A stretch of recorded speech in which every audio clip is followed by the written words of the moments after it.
एक गांव में एक गरीब ब्राह्मण रहता था। ब्राह्मण बहुत ही बुद्धिमान था। वह हर रोज पास के गांव और नगरों में भिक्षा मांगकर अपने परिवार का भरण पोषण करता था। एक दिन वह पास के एक नगर में भिक्षा मांगने के लिए गया। उस नगर के एक धनी सेठ के यहाँ बेटा पैदा हुआ था।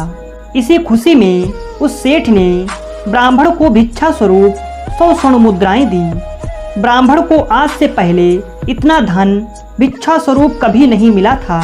वह मन ही मन प्रसन्न हो गया और सेठ को दुआएं देते हुए आगे के घरों में भिक्षा मांगने के लिए निकल गया।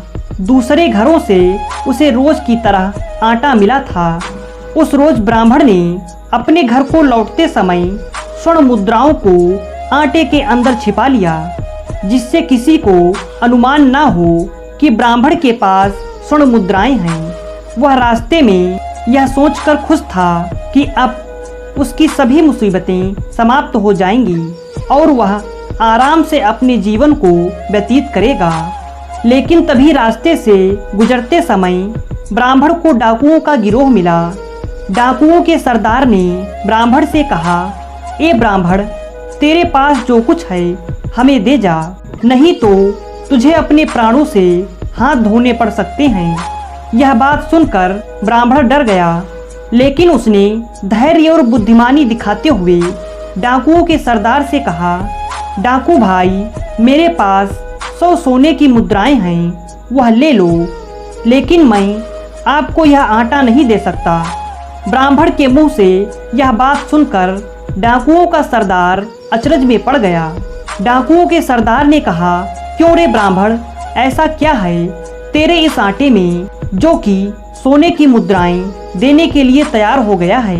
ब्राह्मण ने सही मौका देखते हुए तपाक से उत्तर दिया, डाकू भाई, इस आटे में ऐसी अलौकिक शक्ति है जो हर रोज 100 स्वर्ण मुद्राएं देती है। यह सुनकर डाकू का सरदार अचरज में पड़ गया।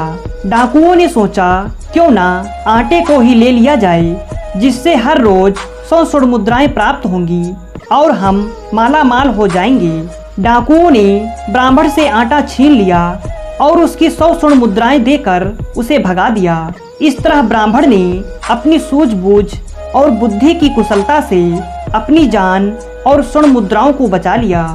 ब्राह्मण घर वापस लौटकर मजे से अपना जीवन व्यतीत करने लगा।